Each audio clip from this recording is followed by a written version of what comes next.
Welcome, seriously welcome to a John Legg Fragrance Review. I really do appreciate you coming to this channel.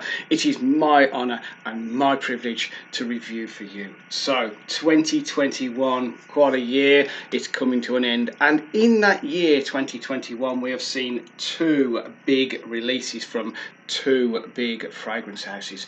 One from Paco Rabanne and one from Jean Paul Gaultier. Okay, Paco Rabanne was made famous by 1 Million, and Jean Paul Gaultier was made famous from Le Mail, okay, many years ago. So they're two big houses, and I have had my little eyes on these two as they've been launched. Okay, and coming towards the end of the year, I thought, Leggy, you need to perhaps commit and buy one or the other, perhaps not both. I thought, let's do a little bit of research. So I got myself online and I discovered that they are both of them are EDTs, eau de toilette. And I thought, Leggy, you've got to be careful here because you've been so disappointed with the performance of an EDT, perhaps in comparison with an EDP or an Extreme or an Ultra or something like that. So I thought, play it sensible, Leggy, do what you always tell everyone else to do and get yourself a couple of samples. So I got me a sample of the Phantom by Paco Rabanne, and I got me a sample of Scandal for Him by Jean Paul Gaultier, and for 2 weeks solid I tested these.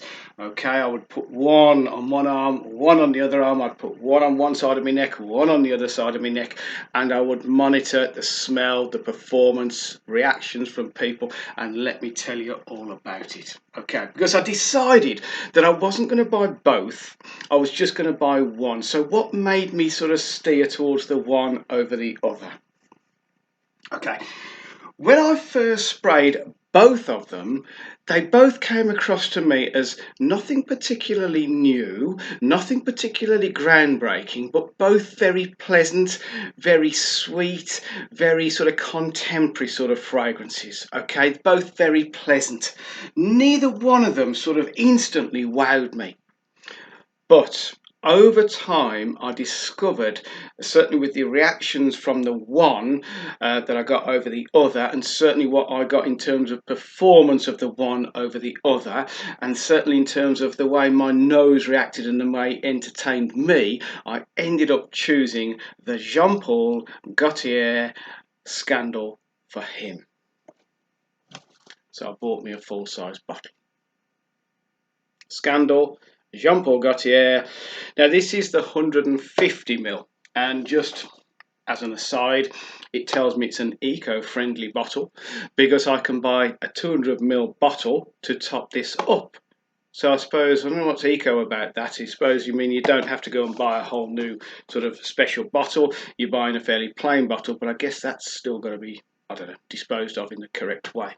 Anyway, that's just as an aside.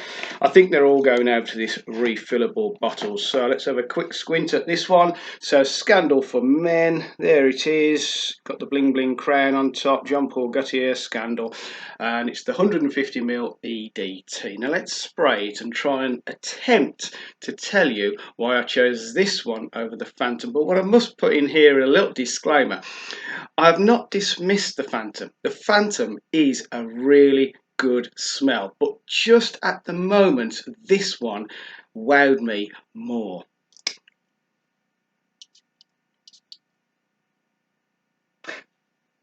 Okay, when you first smell it, you will say, I know the vibe, I've smelt that sort of thing before. And if you are familiar with the amazing Armani Code Profumo, the sweet Tonka Bomb, and if you are familiar with the Paco Rabanne, the Perfume, you will say between the two of those, this is kind of like a hybrid of those two. Okay.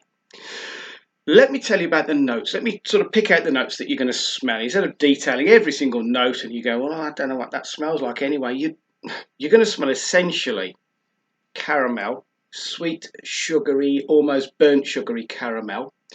You're going to smell a little bit of clary sage, you're going to smell a tiny sort of a little bit of citrus, and you're going to smell a lorry load of tonka. Okay, this Scandal for him is a very, very, very sweet fragrance, and we'll talk about that in a minute. Now, why did I say there was a tiny bit of citrus? Now, this is the crazy thing. There is actually an orange note right at the top, but this, and I've never had this before, when you spray it, first spray, no citrus. Second spray, no citrus. Third spray, oh, that's a sudden blast of citrus. It's almost like when you spray it, the tonka and the caramel say, right, okay, let's go. And they go up and out the sprayer. But the citrus is like, I'm not really a part of this fragrance. So they sit up the bottom of the corner of the bottle and they go, I'm not coming out today. And then you carry on spraying. Eventually they get sucked up there. Now, let me know in the comments if you get the same thing. It's almost like a niche sort of fragrance whereby it's not the same every time you spray it. Also, this develops nicely. Let me tell you about that, because that's the key thing as to why I chose this one over the Phantom. This one, when it first goes on, you get like a sweet blast. It's a sort of blast that you've smelt before, and you kind of go, it's okay, it's nothing new. But do you know what? After half an hour to an hour, this stuff grows on you. And let me tell you why. It's because the sweetness develops, and the caramel and the tonka sort of bounce around. The clary sage doesn't really do a massive amount. The citrus is either, I don't know, it doesn't really come to the party. It sort of burns off after a few seconds, even if you do get it out the bottle. But essentially, you have got a very, very sweet fragrance. Now, the caramel is like a sweet syrupy caramel, but instead of it becoming like a real sort of gloopy sort of syrupy fragrance, the sharp sweetness of the tonka pulls it up and sort of keeps it as a clean, sweet fragrance. Okay, now guys, you're going to say, Leggy, is it too sweet for a guy? Let me tell you. I have sprayed it for 3 women. 2 of them just went, oh, that's nice. What is it? And I told them. The third one, she smelt it, and I hadn't told her what it was. You know, it could have been a female one that I was spraying. I sprayed it on her arm, and she went, it's nice, but it's not for a guy, is it? And I said, I didn't really commit. And she went to walk away, and she smelt it again, and then she went, oh, she came back with her eyes all lit up, and she went, actually, Leggy, that would go very nicely on a guy. Yes. So, guys, okay, it's the tonka note that the females lock into. They love it, okay? And I've had some very, very good reactions. When I've sprayed it for guys, I would say 99% of them go, yeah, I'd wear that, that's nice. A couple of them are like, oh, it's a bit too sweet. But they come back after about half an hour and go, you know what, I can deal with this one, I like it, and then they want to know what it is so they can go out and buy it. Now, you will really want to know about the performance. Now, I was cautious because I thought EDT, it's not an EDP. I guess what they've done is in 12 months' time there'll be an EDP, so they've left themselves open for that. EDT, how does it perform? You know what? Because it's first generation, it hasn't had a chance to be reformulated.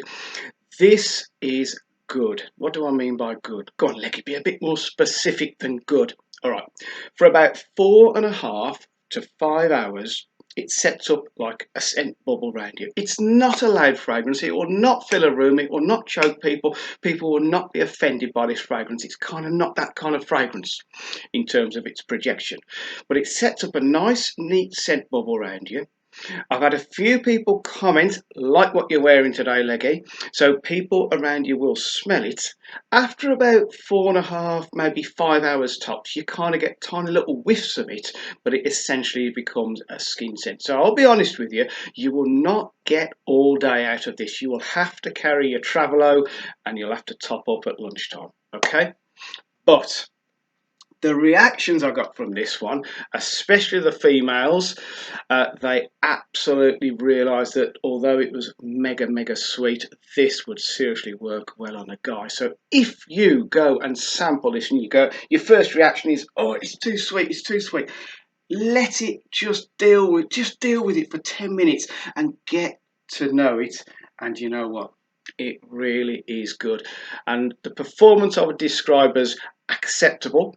The smell, although it's nothing groundbreaking, it's nothing new, it's done in a very, very nice way. The blend is good. Okay, the citrus doesn't always come out of the bottle, but that's irrelevant because the citrus has gone within sort of minutes anyway. But essentially, caramel and your tonka work so well in this fragrance. So I hope at the end of this review you're thinking, you know what, I might go out and buy that because it is well worth a purchase. Even if you've got the Armani Code Profumo and even if you've got the 1 million perfume, do you know what? This is ridiculously similar to those, but in my book, it's done in a clever, clever way. So I really appreciate you coming to this channel. If you would drop me a comment, if you would consider a cheeky thumbs up and a subscription. Now, a subscription, I would be so honoured because I don't get paid for this. This is a fun hobby. And if you would subscribe, I would be so, so grateful. So I would like you to stay safe, spray fragrance every single day. And I'd like to see you next time. Goodbye.